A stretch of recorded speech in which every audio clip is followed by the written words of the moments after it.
psychotropes, Guillaume Roland? On est sur du champignon magique, Par exemple. sur des drogues psychédéliques? Par c'est ça? exemple, Voilà, c'est ça, LSD d'accord. Ouais. et autres, absolument. Alors, est-ce que vous seriez prêt à utiliser ces substances pour vous soigner? On a vu les résultats déjà tout à l'heure. On va refaire le point. Là, ça donne quoi alors? Ça n'a pas beaucoup bougé, Ouais. sauf que vous êtes encore plus nombreux à avoir voté. C'est une question qui vous intéresse. Vous êtes 214 à avoir donné votre avis via l'appli ici ou notre page Facebook. Et vous êtes 43% à répondre oui. Alors une majorité à dire non encore, parce que peut-être que c'est un sujet encore un petit peu méconnu. 57% à dire non, mais 43% à dire oui quand même. Il n'y a pas de hasard dans la vie. Donc, c'est pas un hasard si on reçoit ce matin Joël Bocart, biologiste et professeur émérite à l'Université de Montpellier. 04 67 58 6000 pour intervenir. Appelez-nous pour dire ce que vous en pensez. Merci d'être avec nous, Joël Bocart, et bonjour. Bonjour. Merci d'avoir répondu à notre invitation. Vous venez de publier aux éditions Odile Jacob un livre, c'est pas votre premier livre, intitulé « Les drogues, le cerveau et les états de conscience modifiés ». Vous aviez publié en 2017 « La communication du vivant ». Et quand on lit la quatrième de couverture de votre livre, il y a un certain nombre de questions qui sont posées.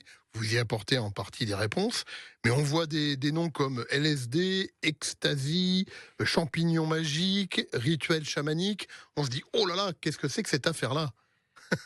Écoutez, c'est une affaire effectivement d'état de conscience modifié. Bon, vous savez que on a une conscience d'être au monde, de contrôler ses activités et ce que l'on fait. Ouais. Mais il y a aussi beaucoup d'états de conscience modifiés. Il y en a qui sont tout à fait naturels, le rêve par exemple, même dormir tout simplement. Et puis il y a des états de conscience modifiés un peu moins classiques, le somnambulisme par exemple. Et puis il y a des états de conscience très très modifiés, très très étranges. Je démarre le livre avec le sentiment océanique. Alors oui, ça c'est quelque chose que votre épouse a vécu, vous le racontez dans le livre. C'est ça qui vous a donné l'idée d'écrire ce livre, c'est l'expérience de conscience modifiée qu'a vécu votre épouse? Exactement, mais il y a ça bien sûr, mais aussi ce que mon métier, ce que j'ai fait toute ma vie, c'est de travailler sur le cerveau et la neurochimie du cerveau. Et donc oui, mon épouse me raconte, j'étais avec elle, sur une plage un peu idyllique un soir, un sentiment étrange qu'elle a vécu. On parlait pas, mais elle me l'a raconté ensuite, qu'un sentiment assez classique quand on lit la littérature, de dissolution d'elle-même dans le paysage, le sentiment d'être dissous dans le paysage, de faire partie du paysage, etc. Donc ça, c'est clairement une expérience de conscience modifiée. Exactement. Ouais. Et bon, Elle n'a pas pris de drogue. Ah non, c'était tout à fait naturel. Même pas bu, rien. C'était tout à fait clean. Et voilà, donc en lisant, je me suis aperçu que ce sentiment n'était pas partagé que par elle, bien sûr. Mais Romain Roland en a parlé beaucoup. D'ailleurs, il y a eu une conversation avec Freud là-dessus. Et mais aussi le philosophe André Comte-Sponville, qui raconte aussi ses expériences, qui sont assez rares, mais qui sont, bien sûr, rapportés, et donc qui sont tout à fait naturels. Alors Et puis, bien sûr, on peut éprouver ce sentiment de dissolution dans le grand tout, comme on dit, avec des drogues psychédéliques. Alors, drogues, il faut le dire et le rappeler encore une fois, Joël Bocart ce matin, sont évidemment interdites, la consommation est interdite dans le cadre d'un usage privé, récréatif, fort, mais qui donne lieu à un certain nombre d'études, aujourd'hui, même depuis plusieurs années, qui tentent effectivement à dire, je dirais pas à prouver, mais à dire que certaines d'entre elles ont quand même des vertus thérapeutiques pour soigner un certain nombre de pathologies. Ça, aujourd'hui, c'est établi. Ah oui, tout à fait. C'est établi pour certaines d'entre elles. Oui, il y a eu des études cliniques de grande ampleur déjà qui ont été faites, et notamment une des utilisations les plus courantes en clinique, c'est l'utilisation de la psilocybine, le champignon magique, pour la dépression, les dépressions résistantes. La psilocybine, qui est un champignon à la base. Qui est contenu dans le champignon magique. C'est une substance contenue dans le champignon.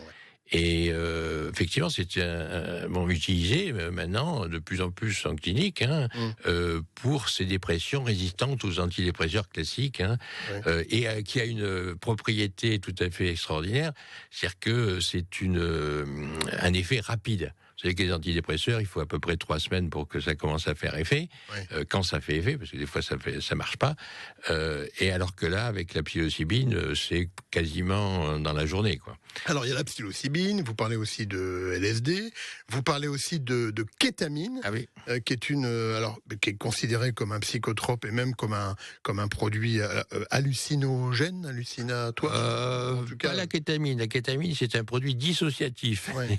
C'est un produit qui a un effet.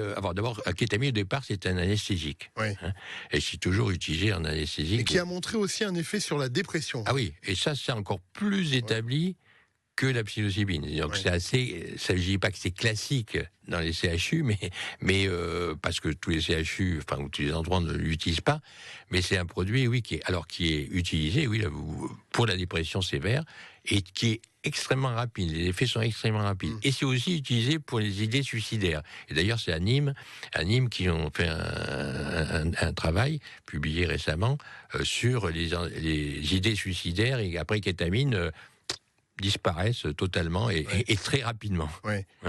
Parce que toutes ces molécules, toutes ces substances provoquent justement des états modifiés de conscience. Voilà, tout à fait, oui. Et que ça permet, et ça a donc une vertu thérapeutique. Oui, tout à fait. Alors je vais essayer, c'est assez simple, mais je vais vous prendre l'exemple de la psilocybine, par exemple. Hein. Donc, en fait, on a dans le cerveau ce qu'on appelle un réseau, c'est-à-dire des régions du cerveau qui se parlent entre elles, hein, et qui est très actif quand on est autocentré.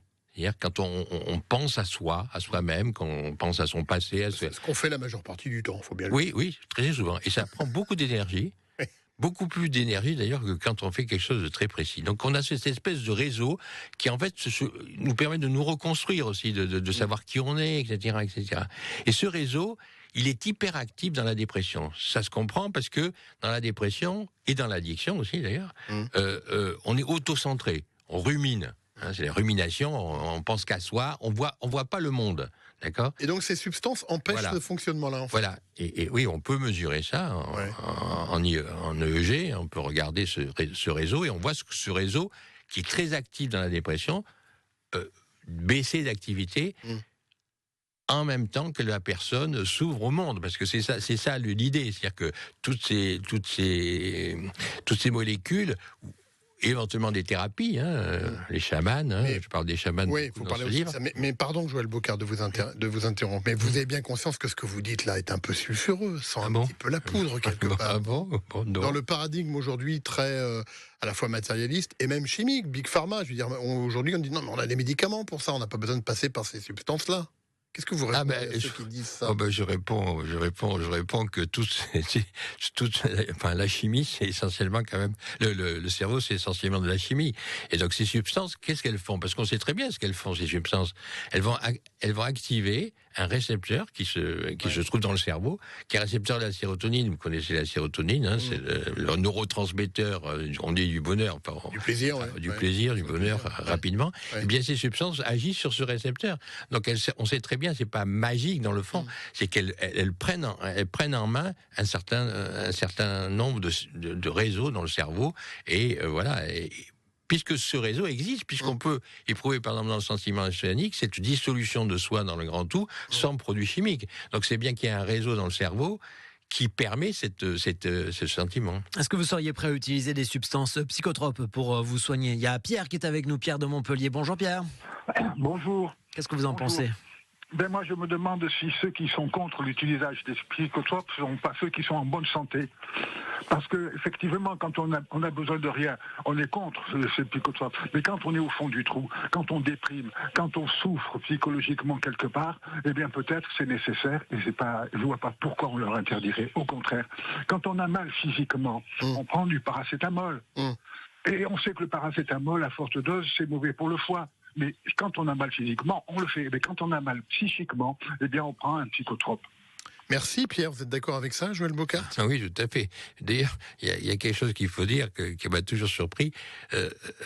Pour beaucoup de gens, tous les organes peuvent être malades. Le foie peut être malade, hein, l'estomac, l'intestin, mais le cerveau ne peut pas être malade. Ah ouais, c'est encore. Oui, c'est quelque chose qui est un peu bizarre. Ouais. Donc quand on a mal au foie, on prend des médicaments pour guérir le foie. Mais quand on a mal au cerveau, c'est-à-dire qu'on a mal à soi, on est déprimé, on est anxieux, etc. Mais là, il ne faut pas prendre de médicaments parce que voilà, le cerveau n'est pas malade. Pour beaucoup de gens, le cerveau ne peut pas être malade. Mais le cerveau, c'est un organe comme les autres. Tu peux être malade. Je renvoie à la lecture de votre livre, Joël Bocart, Les drogues, le cerveau et les états modifiés de conscience. C'est aux éditions Odile Jacob. Merci d'être venu nous en parler. Merci de m'avoir invité. Bonne journée à vous. Vous pouvez réécouter cet entretien, cette interview en allant sur le site internet francebleu.fr. Vous pouvez continuer à laisser des commentaires sur la page Facebook, évidemment, parce que le débat continue sans aucun problème. C'est sur France Bleu Héros. Dans un instant, les infos de 8h. Ensuite, on va changer de sujet parce qu'il y a 3 jours de débat qui se préparent. 3 jours de débat et de rencontres autour de la transition et de l'économie circulaire. Donc ça, c'est notre prochain thème et ce sera juste après les infos.